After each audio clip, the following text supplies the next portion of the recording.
Good morning. Happy weekend after Thanksgiving. It looks to me like a few people went out of town or they ate too much and are not able to get here this morning.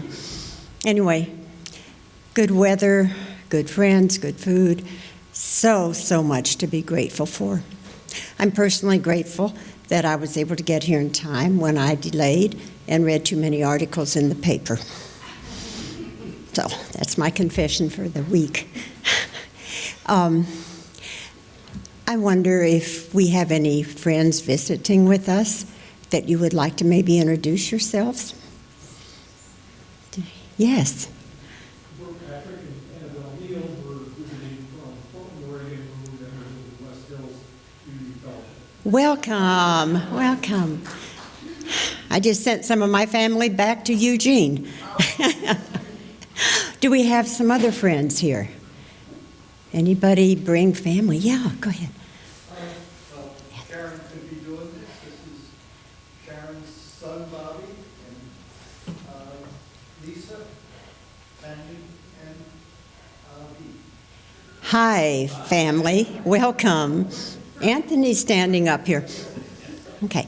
I would like to introduce Michael Linticum and John Pinkerton. They're good friends of mine that are here today from the AIDS Service Foundation, and we'll hear more a little bit about them and the AIDS Service Foundation a little bit later. Let's welcome them. There's somebody in the back. My friend up there in the front, she's stand, and I'd like to introduce her. She's a girl. Hello, welcome. You got a good, almost front row seat. Do we have others? Welcome to each of you. It is with grateful hearts that we are able to gather and to share a worship hour this morning. Thank you.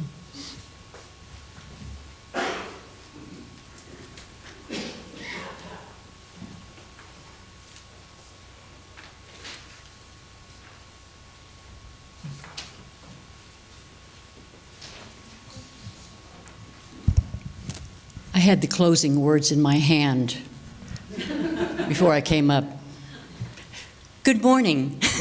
That's better than closing. My name is Sharon Grosshart, and I'm a member of this church. And I am honored to lead this service on behalf of the worship service team here at All Souls. As we gather here to worship on this Sunday morning after Thanksgiving, some of us may ask, to a Unitarian Universalist, just what does worship mean? I must say I have been asked that question before, and I've asked it of myself. What does it mean to worship as Unitarian Universalists? I imagine for all of us here today, in any given moment of time, there are as many answers to that question as there are people in this room. Clarence R. Skinner was a Universalist minister who was prominent in the social gospel movement of the early 20th century. Skinner's writings about worship inspired Dan Harper to adopt and arrange the reading What Worship Is. Harper is Associate Minister of Religious Education at the Unitarian Universalist Church in Palo Alto. Worship is awe in the presence of majesty. It is hope towering above the wrecks of hope. It is the thirst of the scientist for truth and the passion of the artist for supernal beauty.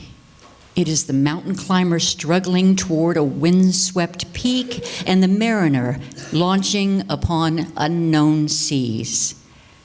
It is the seed pushing toward an unseen sun and a mountain stream rushing toward the distant ocean. It is the mean and ugly rising toward the sublime. It is the sensitive ear listening to the music of the spheres. It is this gathered community reaching out to the wider world as we express together our deepest yearnings and the loftiest in the universe.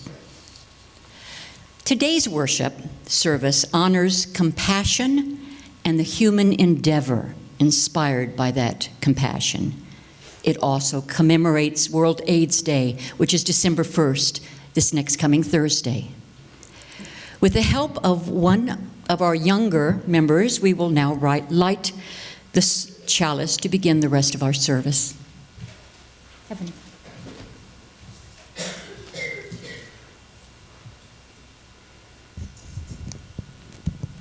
Good morning. My name is Evan Sandow, and I light this chalice for respect for the interdependent web of all existence of which we are a part.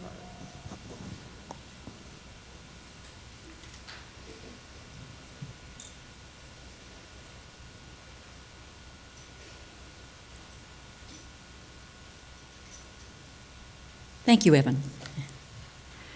We will now say together our words of covenant. Please stand as you are able, in body and in spirit. The words will be on the screens. And please remain standing as we sing that wonderful hymn, Gather the Spirit. And our dear singing friend, Shanna Jones, will come up after the covenant and lead us in that song. Goodwill is the spirit of this church, and service is the law. This is our great covenant, to dwell together in peace, to seek the truth in love, and to help one another.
Thank you, Shanna. Thank you all. Now it's time for the children to go to their classes. I'd like to just say one word, or just a few words to you, but you can stay right there. I just want you to think about being kind this week. Watch around you, look around you, and just see if someone's in trouble or someone's having a little problem, and think about it and think, you know, how would I feel? What would I want to happen to me if I was having this problem? And then I want you if you possibly have time and kind of know what to do at the moment because you'll know what you would want to have happen, think about it and do something to help the person. Be kind this week and have a great time today at your classes. And now we'll have the song. Go now.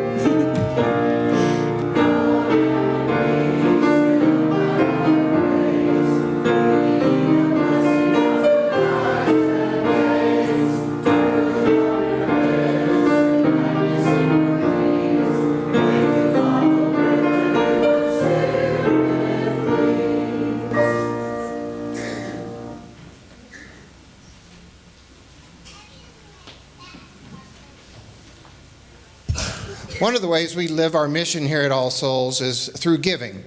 And it is our pleasure every month to give to a different organization here in Kansas City. This month we are celebrating World AIDS Day and the AIDS Service Foundation and lifting them up in our offering. And I have the pleasure of serving on that board. And it's been a long road with me and the AIDS epidemic. Being in music and theater, was hit with all of this very early and very young in my life when I had many friends who were stricken with this disease and fell ill and ultimately died. We are in a different world now where there are treatments, but we also live in a world where many people can't afford those treatments. And the AIDS Service Foundation is a fantastic local organization that helps folks living with HIV and AIDS in the Kansas City community. This morning we have two of my great friends that I introduced to you earlier, John Pinkerton, who is the recent past president of the AIDS Service Foundation Board, and Michael Linticum, who is the event chair of the AIDS Service Foundation and has been for the last 23 years. So let's welcome them. They're going to talk to us a little bit.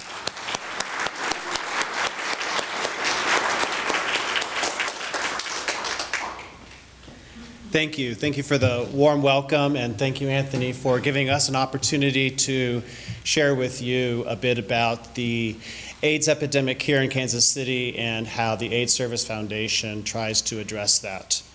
Many faith communities have started a season today of what's called Advent, and that is a time of hope and expectancy.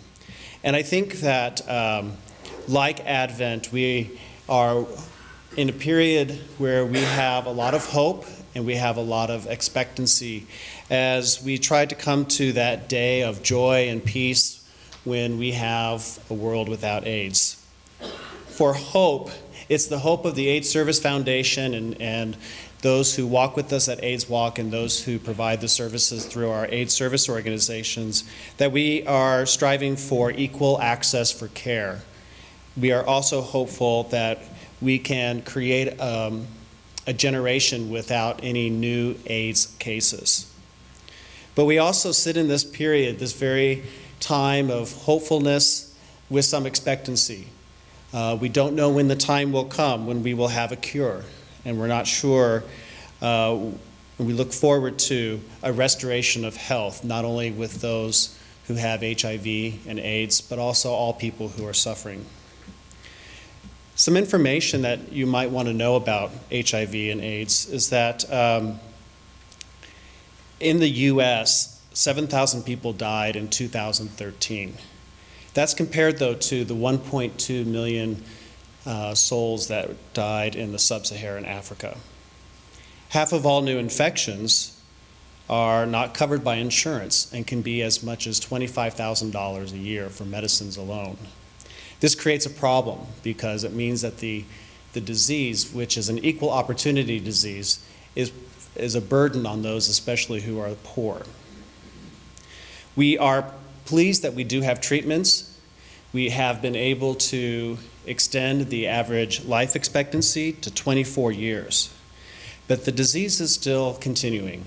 We're still far away from that goal I said of having a generation without a new AIDS case. HIV/AIDS accounts for 27% of those new infections every year are affecting women. 45% of those new infections are disproportionately affecting African Americans. 50% of those affected will actually need housing assistance. So it's really vitally important that as a community and as a city, we're able to address that. And the AIDS Service Foundation stands as that beacon of hope for the men, women, and children who live in the greater Kansas City area by providing opportunities to allow the city to show its great love and great support of those people with HIV/AIDS. Michael will talk a little bit about some of the activities that we have that help with that. But I wanted you to know that the money that you're giving today will actually stay here in Kansas City and will be given to agencies that we work with very closely that provide direct health and human services. These include the Good Samaritan Project that provide case support management for individuals living with HIV/AIDS, helping them find a friend to take them to their doctor, helping them get connected to federal programs to help them with the expenses and the costs of having HIV and AIDS. We also have the Hope Care Center, which is in the United States one of two dedicated skilled nursing facilities for people living with HIV and AIDS. We also have the Free Health Clinic that is providing innumerable medical services to those who can't afford or do not have insurance.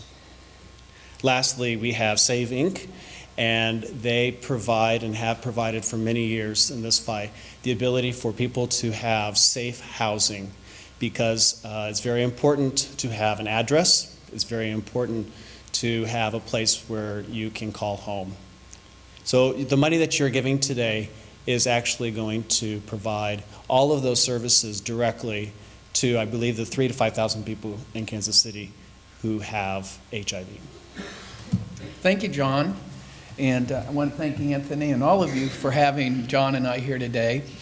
John was speaking to the world HIV and AIDS and how it has affected the entire globe. And so we often think globally, but we can act locally.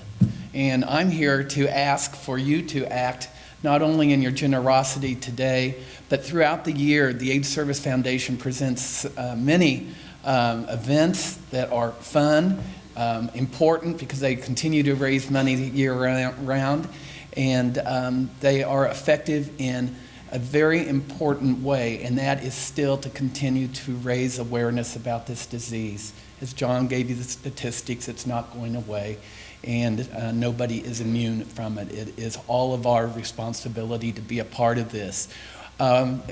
Anthony referred to World AIDS Day, or John did, and that is, as our friend, the leader today, talked about this coming Thursday. Our foundation will have observances the day before at a luncheon. We do this every year. Then we get ready in January and kick off our AIDS Walk season, which this year, the 29th annual AIDS Walk is going to be on April 29th. That's the only way I can remember the date. So I was really happy when I saw that coming down the road 3 years ago. And then later, when that is over, at the end of June, actually we have our event on April 29th, but we do a lot more fundraising and events throughout May and June. And then we get ready for the AIDS Bicycle Cruise. I don't know if anybody here in the room's ever been on that, but it is not a professionally difficult thing. It's a lot of fun. And this year we're going to start at Hope Care Center out at 85th in Maine, one of our beneficiaries. And it's a 20-mile fun ride, and then there's also a 5-mile fun ride and a 10-mile fun ride. So I have left some information on the foundation and these events that I'm talking about as you depart. It's outside in the lobby, but feel free to take one with you. Our websites for both the AIDS Service Foundation and AIDS Walk. I really encourage a leader or two to stand up and become a team leader for AIDS Walk this coming year. Our good friend Bee every year walks and does so much for the AIDS Walk, and we so much appreciate her great energy and compassion for the fight. So thank you for having us again. Thank you, Anthony. The offering will now be given and gratefully received.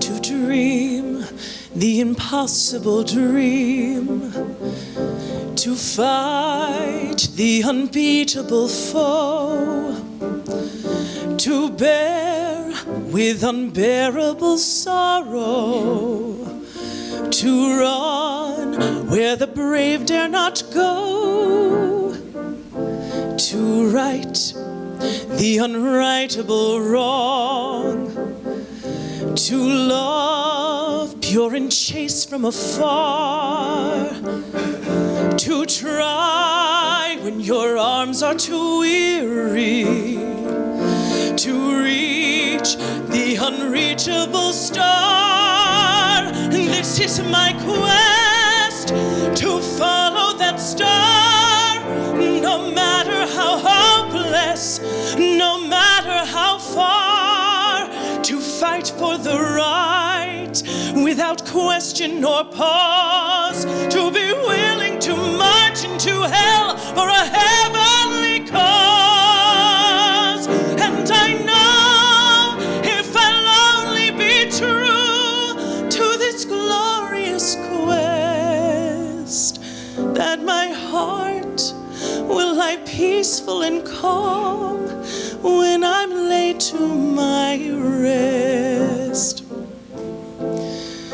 And the world will be better for this, that one soul scorned and covered with scars still strove with his last ounce of courage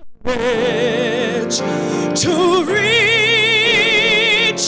the unreachable star.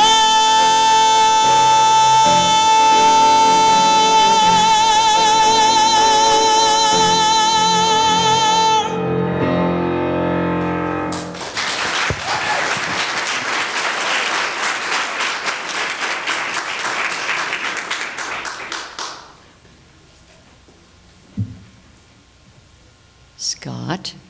Sharon, there's words of dedication. The words of dedication. The words of dedication, do we all? Yeah, we all Okay, stand. okay. We dedicate our offerings and our actions to the mission of the heart of this congregation, to build a respectful, caring community, to inspire personal and spiritual growth, and to create a just and compassionate society. These are excerpts from our stories, our songs, young people touched by AIDS. Lusaka is the capital city of Zambia. 1 million of Zambia's 10 million people live here. Chowamba is a congested, low-income neighborhood on the outskirts of Lusaka. Small mud, brick, and tin roof houses crowd together off narrow dirt roads and pathways. On the sidewalk outside the post office, I meet Agnes. She asked me to buy one of her red ribbons, with the money going to support AIDS orphans. She invites me to her home to meet some of the children she takes care of. I meet Collins and his friends in a small, dark shed where he lives with his mother Agnes and many other children. I don't remember very much about when my father died. I was quite small, and you don't always remember what happens when you're small. I think he suffered from bad headaches, and he also ran out of blood. But when he was well, he would let me ride on his shoulders. He was very strong when he wasn't sick. My mother says the older I get, the more I look like him. My mother says he died of AIDS. so she tries to stop other people from getting AIDS. The house we live in now is much smaller than where we used to live. Our old house had running water and electricity, but this house doesn't have anything. After my father died, his family came and took everything we had, our house, our furniture, and our money. My mother is trying to get everything back for us, but she says she needs money to go to court. We don't have any money. Nothing scares me. I'm very brave. I feel bravest when I'm with my friends. But my mother gets scared, though, mostly about money. She sells ribbons on the streets of Lusaka. The red ribbons are to remind people about AIDS. The blue ribbons are to remind people not to hit their children. She stops people on the street and asks them to buy a ribbon. Some days she sells a lot of ribbons and brings home food for us.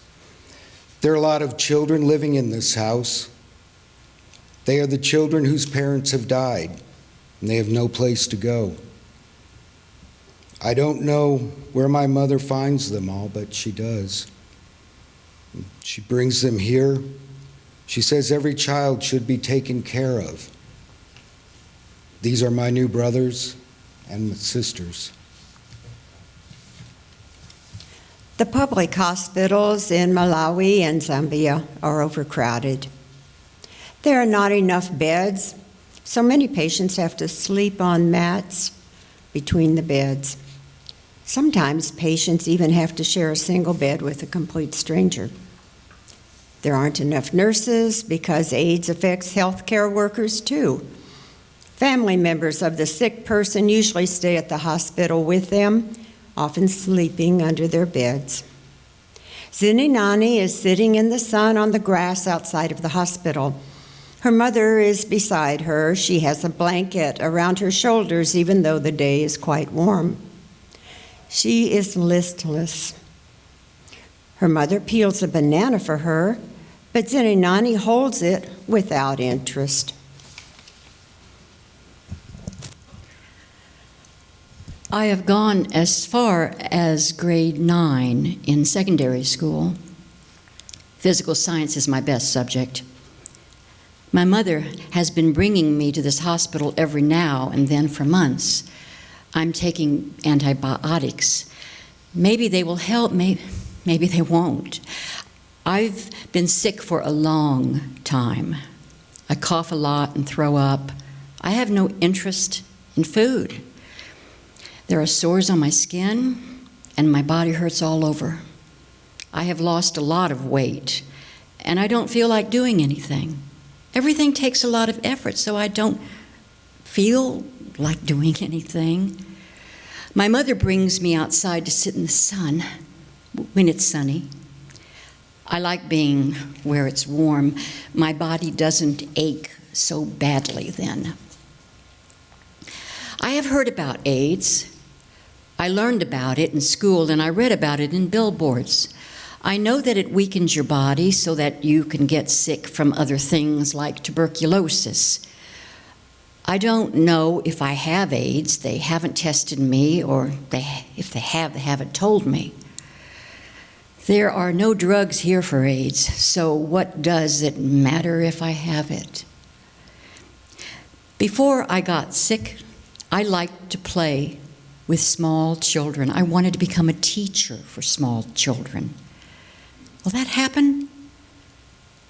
Depends on whether I get better. My father was sick the same way I am now. He died right here in this hospital. Maybe I will die too. Stop talking like that, her mother scolds. I've told you before not to think like that. You will get better. We sing the next hymn. Stand.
The narrator in the last reading we did is a photographer, an author, activist, and a really cool woman. She has traveled the world and to meet with and hear the stories of children marginalized by poverty, war, and illness. And many of those stories are found in her book, Our Stories, Our Song. Royalties from that sale of the book are donated to UNICEF. We appreciate your patience and imagination. Scott and I played children, African children. Scott played a 8-year-old African boy, and I, a 17-year-old African girl.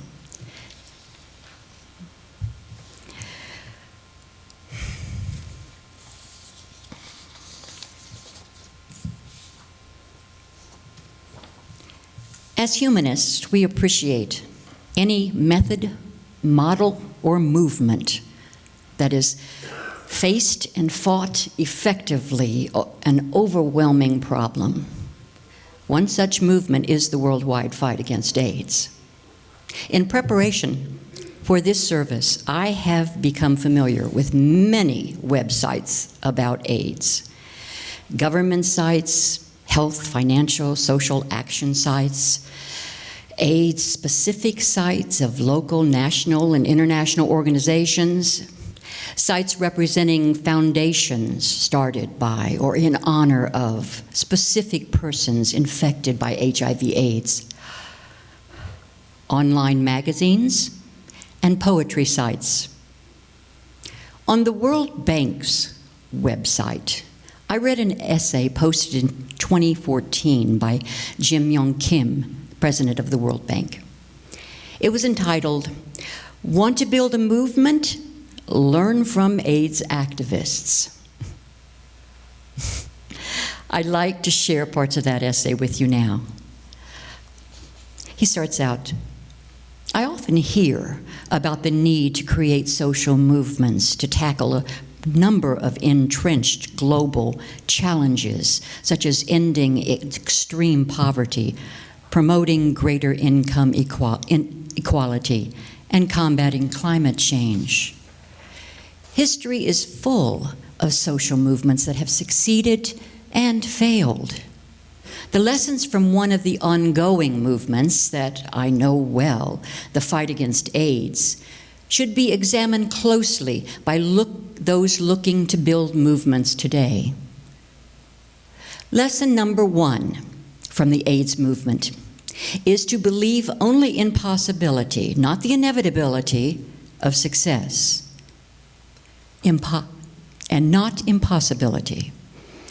Opponents will fight and appear immovable. As those of us who lived through the early days of the AIDS fight, it was always far from certain that we would reach our goals. For instance, we spent years fighting for treatment for poor people. Even though we possessed life-saving drug treatments in the mid-1990s, they were available only to people with good insurance or money to pay for the drugs. For everyone else, AIDS was still effectively a death sentence. When we advocated bringing these treatments to the poor, we were told it was too expensive, too difficult, and offered slim prospects of success. In fact, some of the most important leaders in public health angrily opposed and ridiculed our efforts, and talked about focusing on the next generation through an emphasis on prevention. Thankfully, many others saw the suffering and were compelled to act. And I'd like to add right now that this is a perfect example of compassion-inspiring action.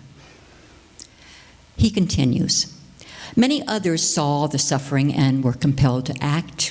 As a result, millions were treated, millions of lives were spared, and incalculable human and economic costs were avoided." Lesson number 2 is that activists have to be organized and methodical. AIDS drugs were developed in part because activists attacked every link of the value chain for drugs and treatment, pushing for those funding research, drug development, and trials.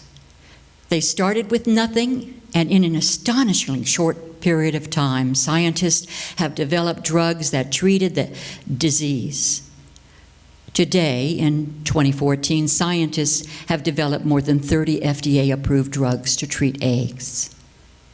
When I was a young medical student in the early 80s, people infected with AIDS survived just 28 weeks. Today, because of those medical advances, a young person with HIV is projected to live with medication an estimated 50 additional years. Health workers and activists have also pushed health ministries around the world to integrate AIDS treatment into their national care systems. They collected and shared widely on the evidence of the best methods to treat and prevent illness. He goes on to conclude, these lessons need to be remembered as we build the next generation of movements to end poverty, fight climate change, and reduce inequality. Social movements face daunting obstacles. Some will say budding movements identify each obstacle. Some will say the goals are impossible. But if today's architects of budding movements identify each obstacle, develop detailed plans to overcome them, and articulate compelling reasons to reach those lofty goals, the movements can succeed and change the world. Thank you, Mr. Jim Yong Kim. Don Quixote needed you to tell him that the dream was not impossible. Thank you, Shanna.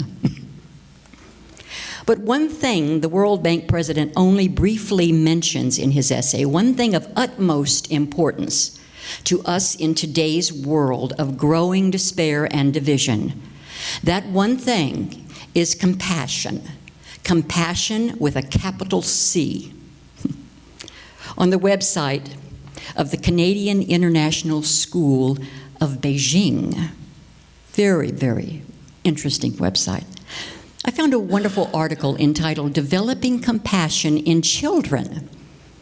The authors, now let me try this, Fu-Chek Wu and Moste Mahorjer, share interesting activities to help children of all ages grow in compassion. Initially, though, they list 5 steps anyone can take toward developing compassion. Number 1, compassion begins with opening our eyes and looking at things around us, living mindfully. Number 2, noticing if someone is sad or troubled is a part of compassion. Number 3, putting ourselves in the shoes of that person and asking ourselves how we would feel if it was happening to us. The golden rule. 4, we ask ourselves what kind of help we would need in this position to alleviate the suffering. Number 5, then we offer the same help to them. Voila, compassion. Well, that's how it starts anyway. And compassion may inspire us to act by using our time, our talents, and our treasures to help a cause or provide a need in today's uncertain world. One of the ways I use to nurture my creative, compassionate self is to read poetry. My husband, Fred, can surely attest to that. My newest book of poetry, favorite book of poetry, is this one. It's called Spoken World Revolution, edited by Mark Evelyn and Mark Smith. In this, I discovered so many wonderful young new poets who are focused on spoken word performance of their own poetry. I'd like to read to you a poem, and just one. That's all I'm going to read for you. Oh, I'm dangerous. Mark Smith was a spoken word artist, well, he still is, in Chicago, and he started the sort of slam movement, a contest of spoken word poetry, using all different forms of poetry. The main thing is that you had to get up and perform it, because the voice, he feels, is so important to the words. So here's one of his, and it has to do with sort of our theme, all kinds of metaphors in it, but I think you'll get it. Pull the next one up. When you get to the top of the mountain, pull the next one up. Then there'll be two of you roped together at the waist, tied and proud, knowing the mountain, knowing the human force it took to bring both of you there. And when the second one has finished taking in the view, satisfied with the heat and perspiration under the wool, let her pull the next one up. Man or woman, climber of mountains, pull the next hand over the last jagged rock to become three. Two showing that they've already what they've already seen, and one knowing now the well-being of being finished with one mountain, with being able to look out a long way toward other mountains. When you ask how high is the mountain, with compulsion to know where you stand in relationship to other peaks, look down to where from you came up, and see the rope that's tied to your waist, tied to the next man's waist, tied to the next woman's waist, tied to the first man's waist, tied to the first woman's waist, and pull the rope. Never mind the flags you see flapping on conquered pinnacles. Don't waste time scratching inscriptions into the monolith. You are the stone itself. And each man, each woman up the mountain, each breath exhaled at the peak, each glad I made it, here's my hand, each heartbeat wrapped around the hot skin of the sun-bright sky, each noise panted or cracked with laughter, each embrace, each cloud that holds everyone in momentary doubt. All these are inscriptions of a human force that can conquer conquering. Hand over hand, pulling the rope, next man up, next woman up, sharing a place, sharing a vision, room enough for all on all the mountain peaks, force enough for all. To hold all the hanging bodies dangling in the deep recesses of the mountain's belly. Steady until they have the courage, until they know the courage, that the only courage there is, they understand, is to pull the next man up, pull the next woman up, pull the next up, up, up.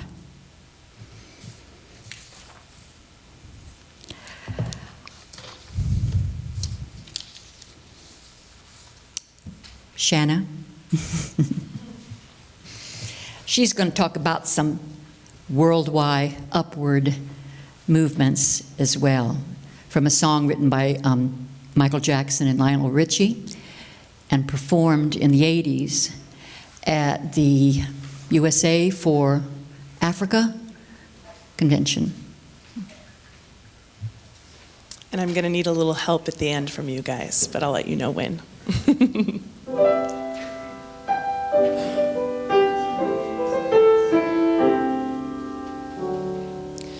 There comes a time when we heed a certain call, when the world must come together as one. There are people dying, and it's time to lend a hand to life, the greatest gift of all. We can't go on pretending day by day that someone somewhere will soon make a change. We are all a part of God's great big family, and the truth, we know love is all we need. We are the world, we are the children, we are the ones to make a brighter day, so let's start giving. There's a choice we're making, we're saving our own lives. It's true, we make brighter days, just you and me. Send them your heart, so they'll know that someone cares, and their lives will be stronger and free, as God has shown us by turning stone to bread. So we all must lend a helping hand. We are the world, we are the children, we are the ones to make a brighter day, so let's start giving. There's a choice we're making, we're saving our own lives. It's true, we make brighter days, just you and me. When you're down and out, there seems no hope at all, but if you just believe, there's no way we can fall. Let us realize that a change will only come when we stand together as one. We are the world, we are the children, we are the ones to make a brighter day, so let's start giving. There's a choice we're making, we're saving our own lives. It's true, we make brighter days, just you and me. Sing with me. We are the world, everyone. We are the children. We are the ones to make a brighter day, so let's start giving. There's a choice we're making, we're saving our own lives. It's true, we make brighter days, just you and me. It's true, we make brighter days, just you and me.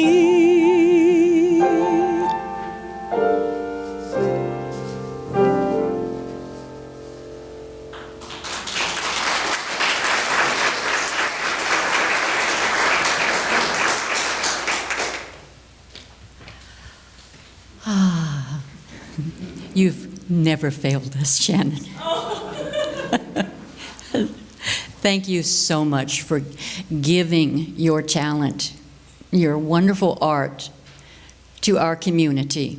Thank you.